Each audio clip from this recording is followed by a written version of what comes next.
வீட்டிலே இருப்பவர்களுக்கு திடீரென்று சிறுநீரகத்தில் கல் தோன்றிவிட்டால் சிறுநீர் கழிக்கும்போது வலி ஏற்படும், எரிச்சல் அதிகமாக இருக்கும், சிறுநீரோடு இரத்தம் சேர்ந்தே வெளியேறும்.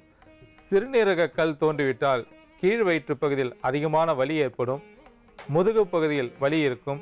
இவ்வாறு பாதிப்பு ஏற்பட்டுவிட்டால் நம் வீட்டிலே உள்ள பொருட்களை கொண்டு ஒரு எளிய முறையில் ஒரு மருந்து தயார் செய்து அந்த சிறுநீரக பாதிப்பை அறவே தீர்க்க முடியும். இந்த பாதிப்பை போக்குவதற்கு தேவையான பொருட்கள்: முள்ளங்கி சாறு, சோம்பு, மிளகு, இந்துப்பு மற்றும் தனியா. இந்த பொருட்களை கொண்டு ஒரு மருந்து தயார் செய்து சிறுநீரக மண்டலத்தில் எந்த இடத்தில் கல் தோன்றினாலும் அந்த கல்லை கரைத்து ஒரு ஆரோக்கியமான சிறுநீரகத்தை பெற முடியும்.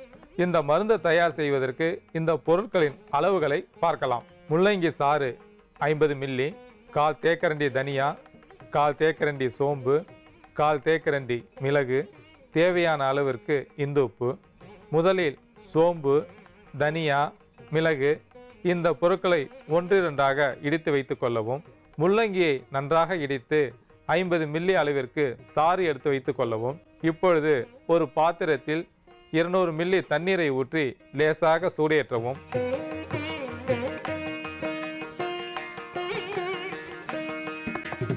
தண்ணீர் லேசாக சூடேறும் சமயத்தில் நாம் இடித்து வைத்துள்ள பொருட்களை சிறிது சிறிதாக சேர்க்கவும்.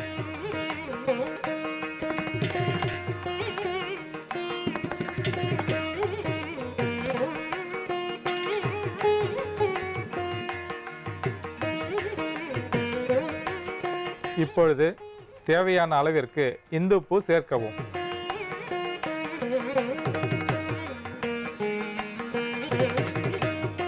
இந்த தேநீர் தயாராகிவிட்டது. இப்பொழுது வடிகட்டி எடுத்து வைத்துக் கொள்ளவும்.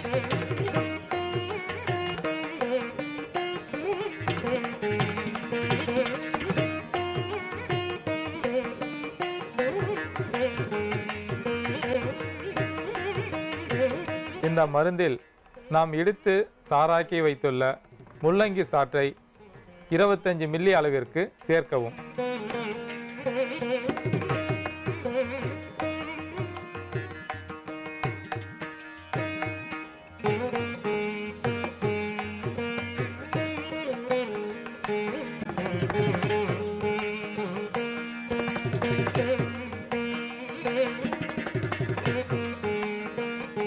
சிறுநீரகத்தில் கல் தோன்றி பாதிப்புடையவர்கள் இந்த மருந்தை காலையில் 50 மில்லி அளவிற்கு குடித்து வரும்பொழுது சிறுநீரக மண்டலத்தில் எந்த இடத்தில் கல் தோன்றியிருந்தாலும் அந்த கல் படிப்படியாக குறைந்து ஒரு ஆரோக்கியமான சிறுநீரகத்தை பெற முடியும்.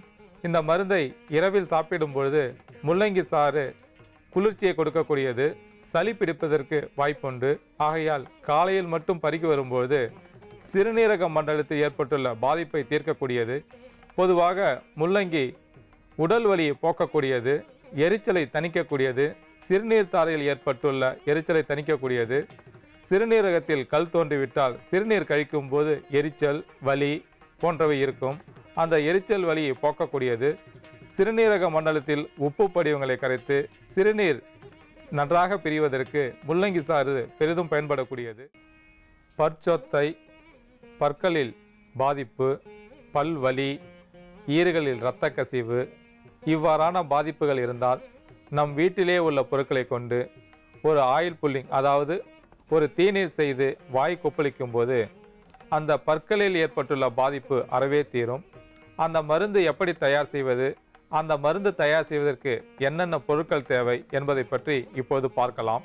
புங்க மரத்து பட்டை, கடுக்காய், லவங்கப்பூ மற்றும் நல்லெண்ணெய்.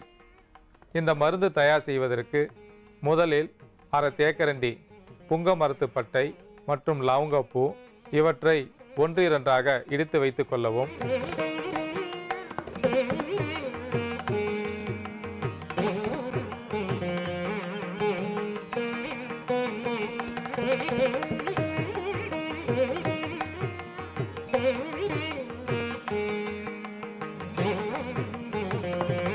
அரை தேக்கரண்டி கடுக்காயை தனியாக தூள் செய்து எடுத்து வைத்துக் கொள்ளவும்.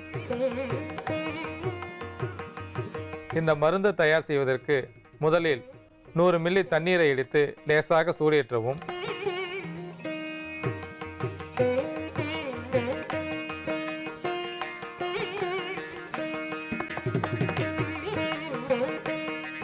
இப்பொழுது சூடேறிய நீரில் புங்கம்பட்டை மற்றும் லவங்கப்பூ பொடி செய்து வைத்துள்ளோம். அவற்றை சேர்க்கவும்.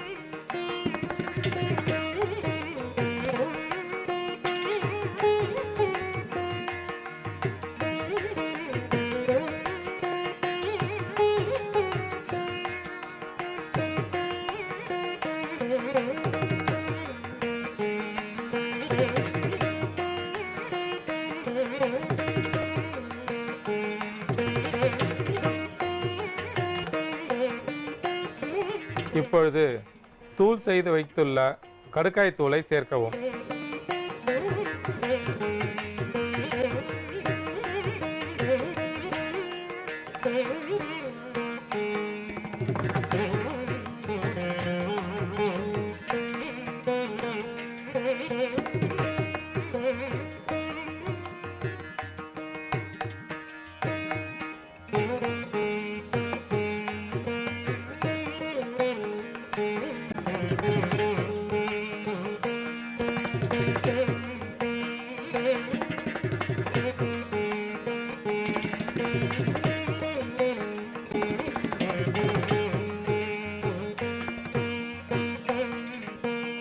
இந்த தீநீர் நன்றாக கொதிக்க வைக்க வேண்டும். 100 மில்லிக்கு 50 மில்லி என்ற அளவில் வர வேண்டும். அப்பொழுதுதான் அந்த தீநீரானது குறைந்தது ஒரு 10 நாட்களுக்கு கெடாமல் இருக்கும். இப்போது இந்த தீநீர் தயாராகிவிட்டது. இந்த தீநீரை வடிகட்டி வைத்துக் கொள்ளவும்.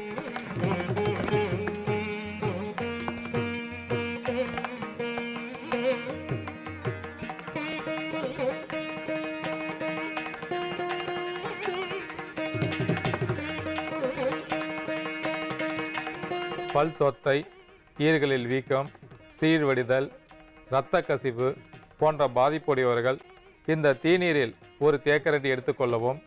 நல்லெண்ணெய் ஒரு தேக்கரண்டி எடுத்துக்கொள்ளவும்.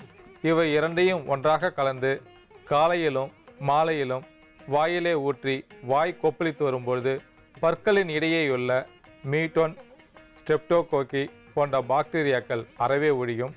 பற்சொத்தை வராமல் பாதுகாக்க முடியும். ஈறுகளில் இரத்த கசிவு இருந்தால் உடனடியாக நிற்கும். பல் ஆட்டம் இருந்தால் சரியாகும். பற்களில் ஏற்படக்கூடிய பலவிதமான பாதிப்புகளை தீர்க்கக்கூடியது இந்த மருந்தானது. பற்களில் பாதிப்புடையவர்கள் காலையிலும் மாலையிலும் இந்த தீநீரில் ஒரு தேக்கரண்டி வீதமும் நல்லெண்ணெய் ஒரு தேக்கரண்டி வீதமும் இரண்டையும் ஒன்றாக கலந்து வாய் கொப்பளித்து வரும்போது பற்களில் ஏற்பட்டுள்ள அனைத்து விதமான பாதிப்புகளும் படிப்படியாக குறையும். பற்களை ஆரோக்கியமாக வைத்துக் கொள்ள முடியும். இந்த மருந்தை சிறியவர்கள் முதல் பெரியவர்கள் வரை அனைவரும் பயன்படுத்தலாம். எந்த விதமான பக்க விளைவுகளும் கிடையாது. பற்களுக்கு பாதுகாப்பை கொடுக்கக்கூடியது. இப்பொழுது இந்த மருந்தை எப்படி தயார் செய்வது என்பதை பற்றி பார்க்கலாம். முதலில் நாம் தயார் செய்து எடுத்து வைத்துள்ள தீநீரிலிருந்து ஒரு தேக்கரண்டி எடுத்துக்கொள்ளவும்.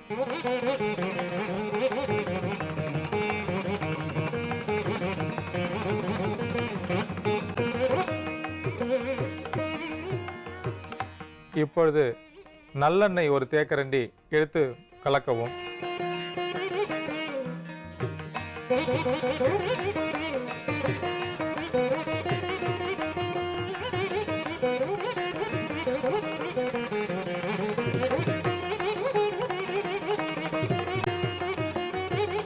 புங்கம்பட்டையில் உள்ள சத்துக்கள் பற்களுக்கு இடையே உள்ள கிருமிகளை அழிக்கக்கூடிய ஆற்றல் உண்டு. அதை போல லவங்கப்பூவிற்கும் பற்சொத்தை, பற்களில் ஏற்படக்கூடிய பாதிப்பு, சீழ்வடிதல், இரத்த கசிவு போன்ற பல பாதிப்புகளை தீர்க்கக்கூடியது. கடுக்காய் மிகச்சிறந்த ஒரு ஆன்டிபயோட்டிக்காகவும் ஆன்டிசெப்டிக்காகவும் பயன்படக்கூடியது. நோய் எதிர்ப்பு சக்தியை கொடுக்கக்கூடியது. பற்களுக்கு இடையே உள்ள கிருமிகளை அழிக்கக்கூடிய ஆற்றல் உண்டு.